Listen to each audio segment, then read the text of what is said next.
Dana Woods, and I'm the parent of a vaccine-injured 9-year-old who was diagnosed with autism at 22 months old. He was born premature at 28 weeks. That's very premature, isn't it? Yes, and then was in the NICU for 8 weeks. And during that time, with all the emotions of having such an extremely premature child, you really don't think to ask what medical procedures and what are you putting into him, because mostly you're so concerned with just keep that baby alive. Sure. And I didn't know enough to ask a lot of questions before I left, and the goal was get him to 5 pounds so we can discharge him. Plus you trust them because they them. are what they are. They're doctors and doctors and nurses are there to look after us when we're sick. They saved my life. They saved his life. Right. We were, he was born premature. We were helivac to the hospital. It was an emergency cesarean. Boom, there he was. He spent 8 weeks in the NICU, and when he got to that goal of 5 pounds, they told me he's doing great. You could take him home. Didn't realize that they were going to go ahead and vaccinate him before they sent him home, and didn't tell me. Just had me sign a pile of forms to discharge. Do you know what they gave him? They gave him his Hep B shot before he left. And within 24 hours, he stopped breathing when I got him home 3 times. Oh my goodness. The first time was the middle of the night, and I was trying to feed him, and I thought, did I just see what I thought? It just seemed like he just fell asleep, but then just wasn't moving. So I shook him, and then he immediately jostled back. I thought, oh, I imagine that. I'm half awake, mommy brain. Yeah. My teenage daughter was feeding him the next day and said, Mom, it was really weird. It seemed like he just fell asleep, but he forgot to breathe. And I said, what? He did that to you? And yeah. And so I thought something maybe it wasn't just me seeing that. He did it again within the next couple of hours, and so I immediately drove to the pediatrician's office and told him what was going on, and he told me to get him right to the hospital. But he never told me this was a reaction of any kind. The hospital that had discharged us immediately would not let him in and sent us to county hospital. So I took him by ambulance. They said there was no room at the NICU. That once a baby has been discharged from that NICU, they can't readmit him into that NICU, and they're full. So sent us off because we were on state health insurance. You kind of get Wow, what that's you a get. real example of putting money before a human life. Then shipped us all the way downtown to county hospital, where he was admitted for 9 more days, and I was told that he had a sepsis, something going on with his blood, and we just don't know what it is, and they put him on huge doses of antibiotics. Then sent him home after those 9 days, and that was a rocky couple of months. Took him in for his well baby shots, had conversations with our pediatrician. Let the pediatrician know that I had extreme fears about the fact that he was so little, birth weight, and that are you sure it's okay to give a baby that's only 5.5 pounds the same amount of chemicals or vaccines or drugs that you would give an 8 or 9 or 10 pound full term baby? He's pretty premature and he's pretty small.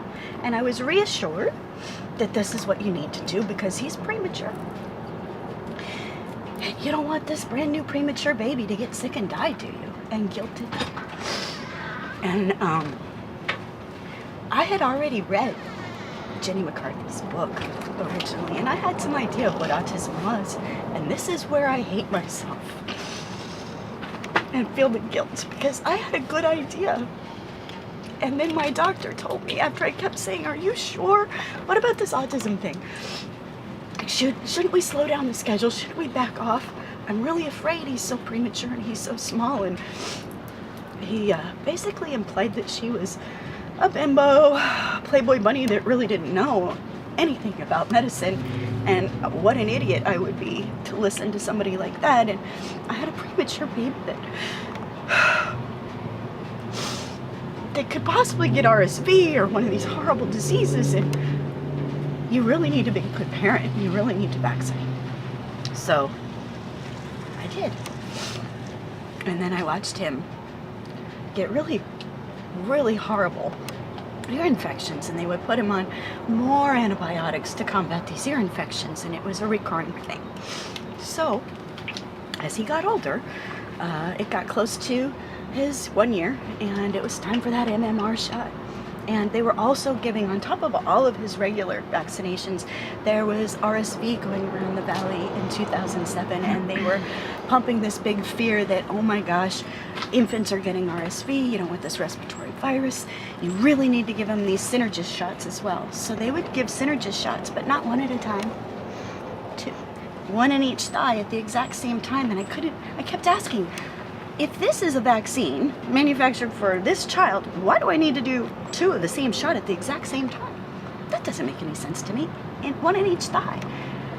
And they just basically said, it needs to be done. He's going to get RSV. And after those vaccines, he got so sick and ran such high fevers and screamed.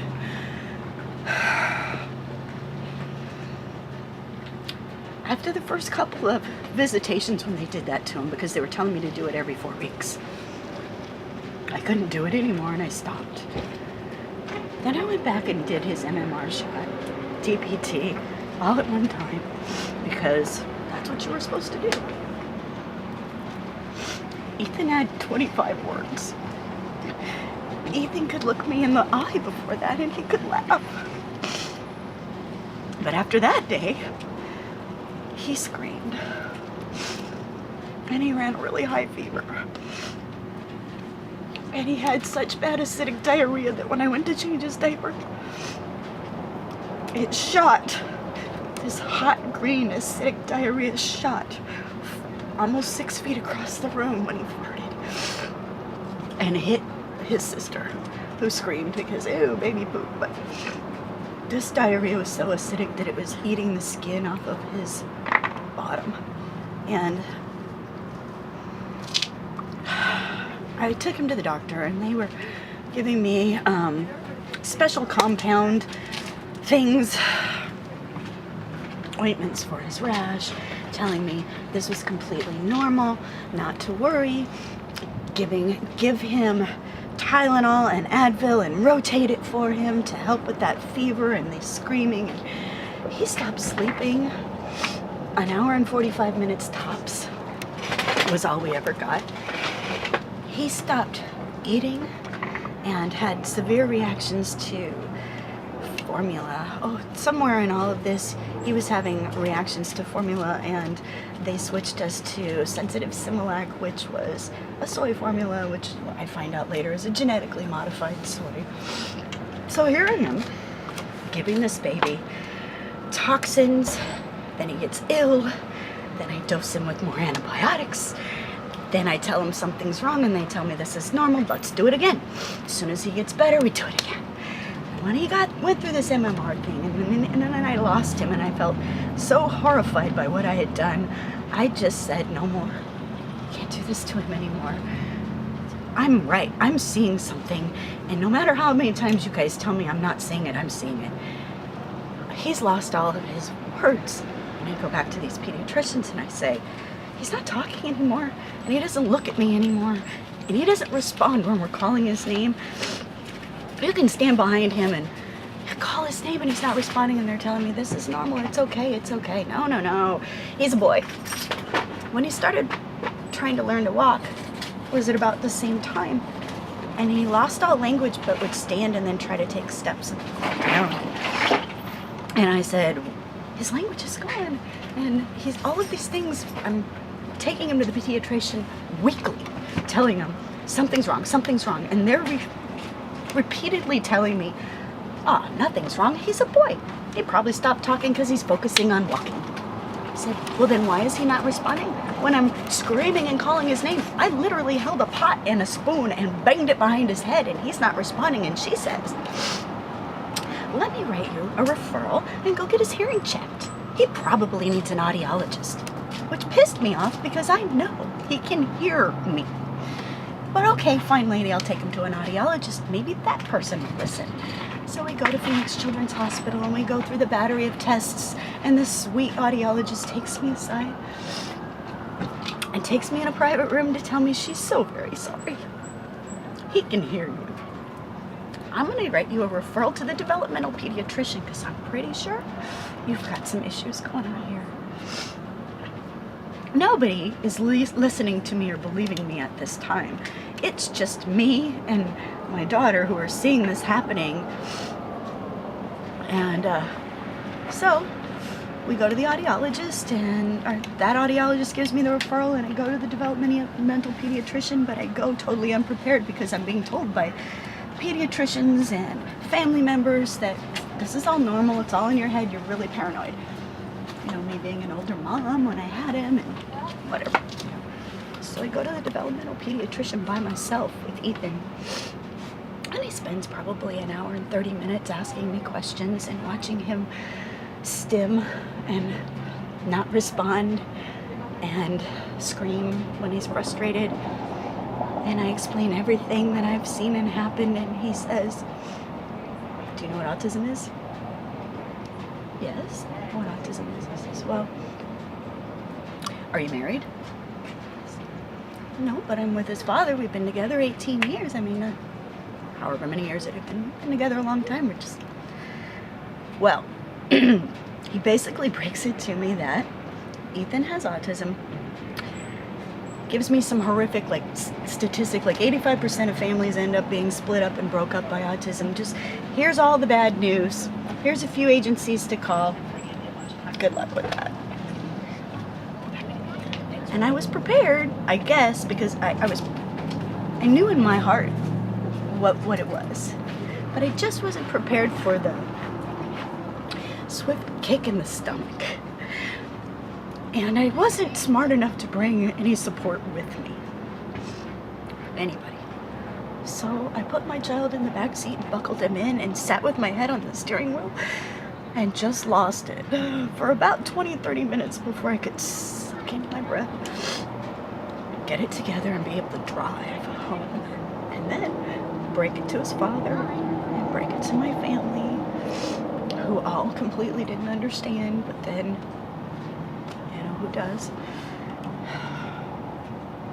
So then I went on the road of trying to recover Ethan and trying to do some research and figure out, what is it?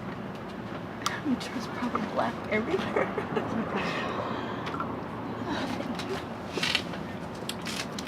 So I started trying to figure out, is there anything you can do for this acidic diarrhea that he's going through? What can I do? And I, through the state's insurance, tried to find a GI doctor, take him to this GI doctor who basically tells me, which was really weird, because first thing I said to the doctor was, well, he's having these horrible issues with severe diarrhea and then withholding or constipation, I'm not sure which, but he won't go for a few days, and then all of a sudden it's this horrible explosion and it's eating the skin off of him, and something's going on with his GI tract. And have you ever heard of leaky gut?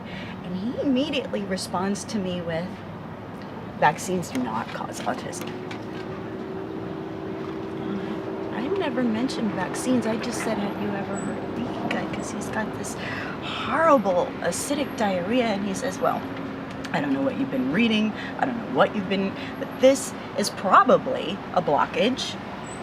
So what we'll do is, and he's probably withholding, so he does an x-ray and basically tells me, put him on Miralax and give him Miralax every single day for the rest of his life, and that'll help and he won't withhold it. And I went home and did a little research on Miralax, and well, actually I gave it to him the first couple of days and saw these horrific behaviors out of my son, and worse than I'd ever seen before. And I stopped and I said, all right, Dana, how many times have you given this kid stuff that a doctor tells you to give him and then regretted it later because you didn't look at what the ingredients were? You didn't. Let's do a little research on Miralax. And I did, and I realized what I was putting in his little body, and that's what I started doing a little homework on. There's got to be a better way to fix this kid's gut. There's got to be people out there that understand that this is damage. So I started doing some homework, started finding different groups like TACA, my first experience was the Thinking Moms Revolution. I found that book.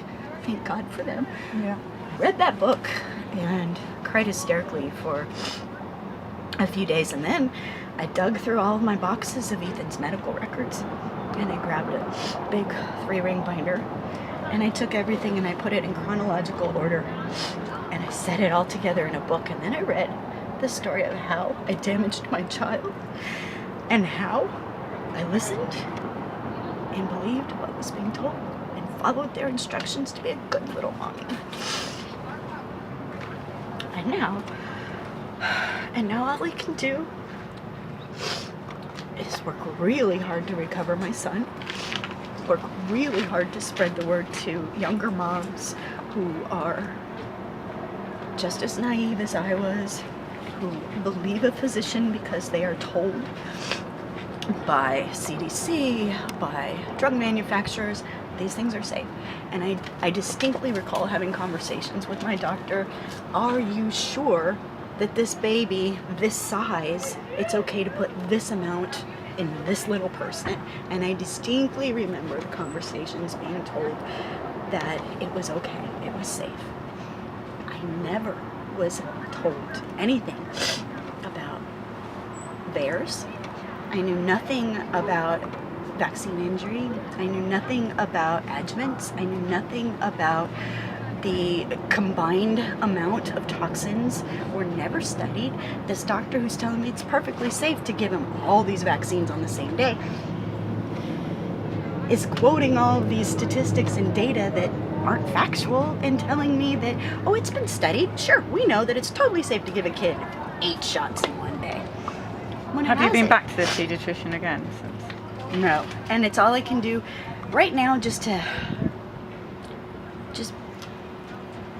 coping with what I've dealt with. But how old is your son now? He is 9, just turned 9.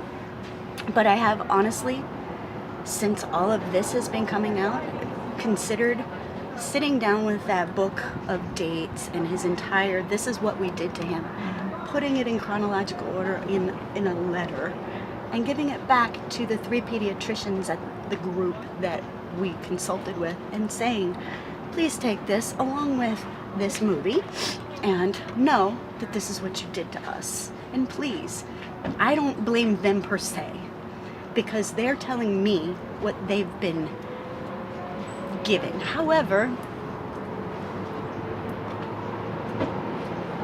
there are days when I feel like you see all these people doing horrible things and taking out their anger and acts of terrorism, and it's amazing to me that nobody like me has completely gone off the deep end and done something crazy to these people for what they've done to the kids.